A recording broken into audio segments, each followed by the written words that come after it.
Hey guys, this is Angie, also known as the Light. Welcome to my channel. Like, subscribe, start what you're doing.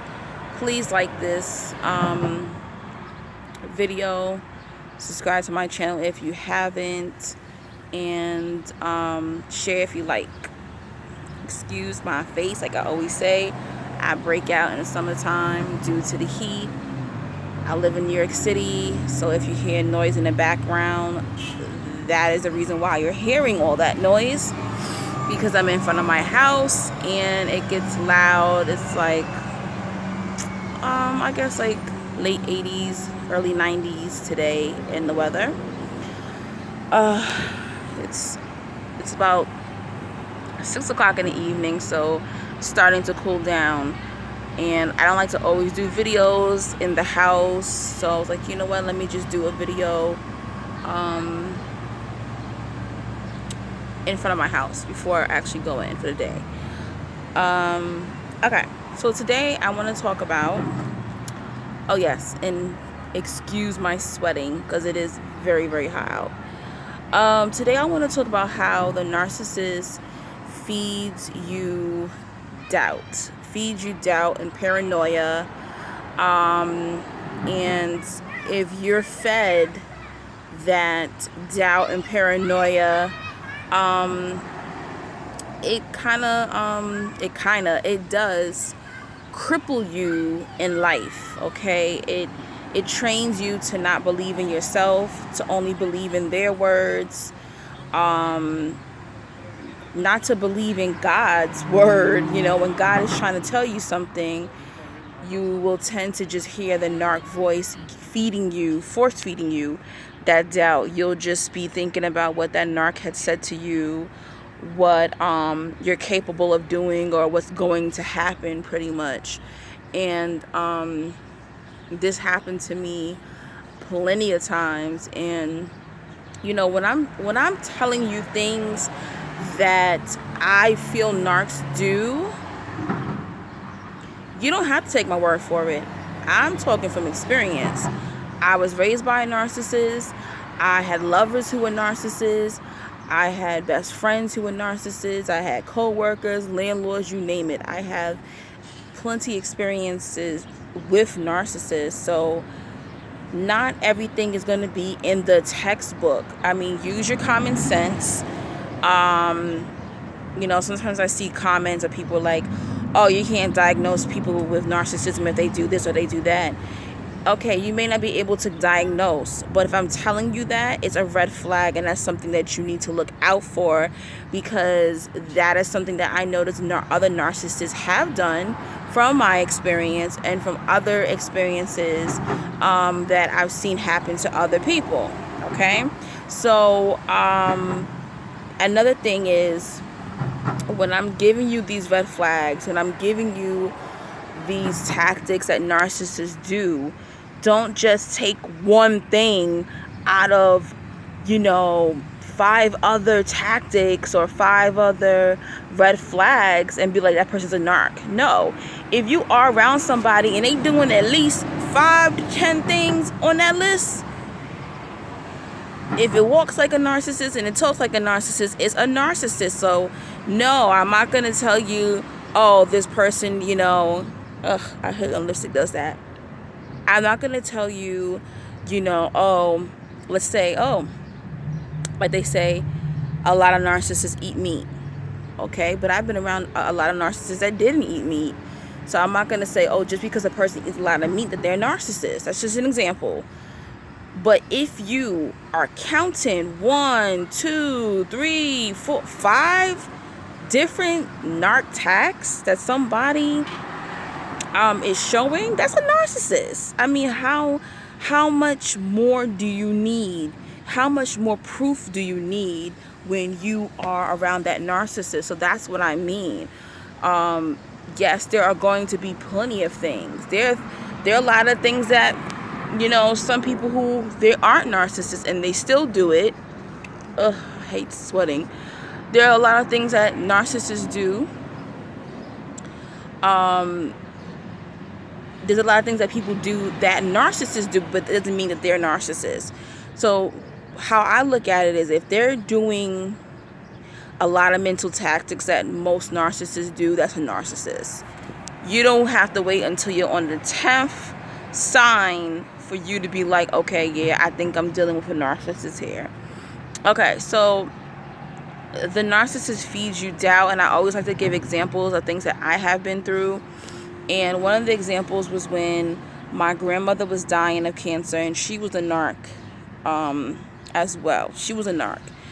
And yeah, I ended up having to take care of this narc in her last days, even though she treated me like shit, growing up, and even in my adulthood. I ended up taking care of her. The golden child did not take care of her. I got stuck dealing with her for a whole year until she died. Surgeries, going to her treatments with her, in and out the nursing home, rehabilitation centers, hospitals. I got stuck with all of that. Her son didn't do it. He has mental illness. He did not help. The golden child lived in another state. They didn't come and help me. It was me.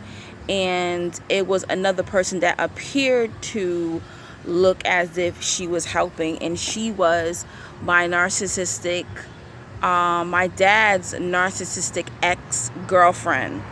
So my dad is deceased, by the way, as well.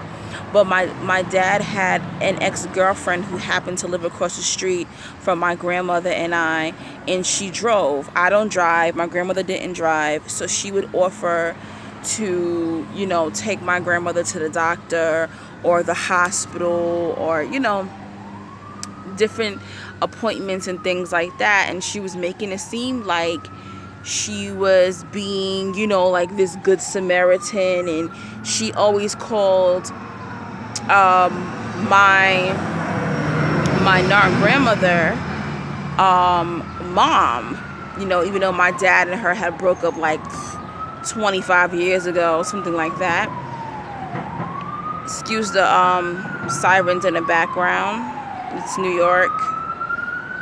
Fire trucks, cops. This is what we go through. Let's try to wait to pass. Okay, it passed. So now, what was really odd to me was the relationship that my grandmother had with the narcissistic ex-girlfriend of my dad. I just felt that they had a weird relationship. My narc grandmother was very close friends with all of my dad's ex-girlfriends. All of my dad. So we're talking about, she was very close to at least 4 or 5 of my dad's ex-girlfriends. Keep in mind, they were in their 60s. My grandma was in her 80s. What are you doing hanging out with my father's ex-girlfriends? And this is the inappropriate relationships that these narcissists will do. These narcissists will keep up with. So those two, the narc ex-girlfriend and my grandmother, will always go gambling together and go shopping together and hang out. It wasn't until during the time that my grandmother was passing away is where I realized that this woman was a narc, because I really didn't spend time with her. I do remember, when I was a little girl, she would say cruel things. But when you're a child, you don't realize, oh, this person's saying cruel things to you because they're a narcissist. I didn't know what narcissist was when I was a child. I remember I always been overweight since I was a kid. My father was overweight, so it's like hereditary.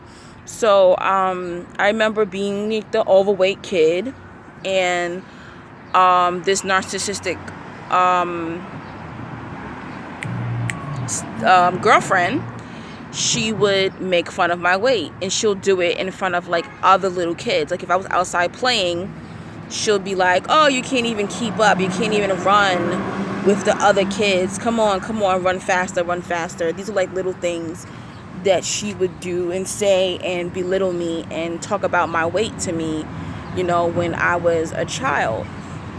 So during the time that my grandmother was in the hospital, keep in mind, even though I knew that Eventually this woman was a narcissist. Not really. I actually didn't know she was a narcissist until after she died. That's when God revealed it to me. I started studying narcissism after she passed away, and I believe she died in like February of March of 2015.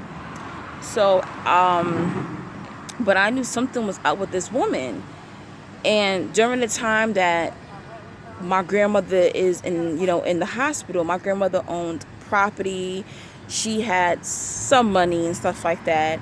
And the narc girlfriend would say, well, you better find somewhere to live, because she told me that she's not leaving you anything. She's not putting your name on the house. She's not leaving you any life insurance. You better find a place to go. You better go to a shelter. I don't know what you're going to do, but your grandmother told me that she doesn't love you, she doesn't like you, and she's not leaving you shit when she dies. She's giving everything, I'm going to say golden child, for the granddaughter that my grandmother made the golden child. So I'm going to say she's leaving everything to the golden child, and she's leaving everything to her son. So I don't know what you're going to do. And this is something that narcs will do.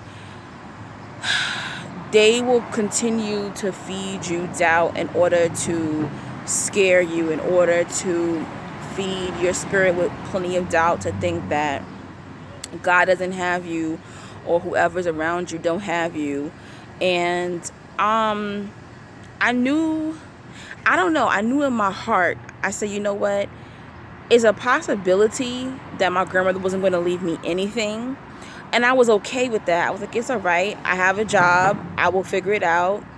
I have been homeless before. Not homeless in the sense in the street, but I have lived from house to house before after my mother had died, for a whole year, living from friends to friends. I've been through different experiences that I'm strong. So I was like, you know what? If it happens again, it happens again. But this woman kept saying it over and over and over to me. But anyway, come to find out, the reason why the woman was only helping, because she's a narcissist, the only reason why she was feeding me doubt and everything like that is she was there to try to mess up my inheritance. If I didn't stay and help my grandmother probably would have took my name off the house. She probably wouldn't have given me the life insurance policy. You gotta understand that narcs are being used by dark spirits, and I look at them as Satan's little helpers. And they come into your life to, they do teach you things, but they come in your life to turn your life upside down, to take you off track in where you're supposed to be in life. Now, imagine if I would have left my grandmother. There was nobody to help her, whatever the case is. And I think she actually, the narcissistic girlfriend, I think what she wanted was, she wanted me to leave so that she would be the one there to rescue my grandmother, and my grandmother would feel like she owed her, and my grandmother would leave her a whole bunch of money, or leave her the money that my grandmother was going to leave me. And at the end, what ended up happening was I got like a little bit of money. The golden child got a lot of money, thousands of dollars. But she didn't fix things with her property, so it kind of worked in my favor. So that means that if anything gets sold, I get a portion of it, basically. And it's so crazy how that's what the narcissist's duty is to do, to put doubt into you, to throw you off your tracks. I remember when I was friends with this narc, and I ended up cutting off my narc best friend. And this was such a sensitive, crucial time in my life. And I didn't know that this girl that I had been friends with since I was 13 years old, I didn't know that she was a narcissist until I started studying narcissism. And, I cut off the best friend. This is in 2015 as well. And I ended up cutting her ass off because she said to me, oh, it's a good thing that you cut, your best friend off, because I'm telling you, he's going to come back and he's going to try to kill you. So I don't know. You need to move. You need to do something, because I think he'll actually try to kill you. And I'm just in my head like, Even if you thought that, who would say that? That's something a narcissist would say. And they'll do that. They'll say things. They'll put doubt in you. They'll have you so scared and petrified, and they'll have you thinking all types of crazy shit. So why? So they can look like they can rescue you. You know, she wanted his position. She don't even know what narcissism is, really. I don't think so. But I think she wanted his position so bad, as like she wanted to be the best friend. So she wanted to say like, oh, you know what, I think he'll try to kill you. Don't take him back. You know, I had another narcissist say, oh, you know what? I think somebody put cameras up in the house and they're watching you. Like, they'll just say all kind of stuff to have you so paranoid, and they'll just fill you with all this doubt and paranoia that will have you just, your mind just so messed up, and you're thinking all these negative thoughts. And when you're in that energy, you can't prosper. You can't, because all you're thinking is negativity. I mean, there's a possibility that one of my close relatives can be a narcissist. I remember when my grandmother died, they were like, well, I don't know what you're going to do, because, you know, you're probably going to be in the street. Like, why would somebody who claims they love you, or, you know, someone who claims that they care for you, would say something like that to you? I mean, it's just the way that these narcs go about it. And sometimes they say it too because they really trying to get the information from you. Going back to the narc ex-girlfriend, she was doing all of that because she really wanted my grandmother to leave her money. My grandmother never left her money, and that's crazy, because the woman has money. She has a house paid off. She has cars. She walk around with Louis, Gucci, Fendi, Prada.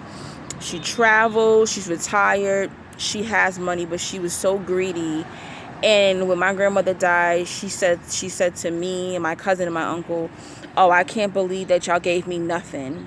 And I was like, wow, unbelievable. And it was really crazy because I'm such a kind person. I actually had put $500 in a card to give to the woman to say thank you. But I heard God's voice say, nah, wait a minute. Don't give her anything. And the narc will always reveal themselves. That's another thing that you have to understand. The narcissist will always reveal themselves. You have to pay attention. Now that you know what narcissism is, you need to pay attention. You're around people who's feeding you doubt. You're around people who makes you feel paranoid. That's not being in a high a positive level of energy, a vibrational energy. You want to be around people, I love this quote, you want to be around people who make you feel like sunshine. You want to be around people who make you feel like sunshine. Now, don't get me wrong, sometimes we all have bad days. But if you're around people who are draining, you're around people who are always feeding you doubt, always have you on your toes, always have you so paranoid, you don't need to be around people like that. Another thing I noticed is those people who try to give you a compliment and an insult in one. Get away from people like that. That's another sign of narcissism. Like, oh, Angie, oh, that head wrap is nice, but that color is not your color. Oh, that lipstick is nice, but you see, you got a little line there.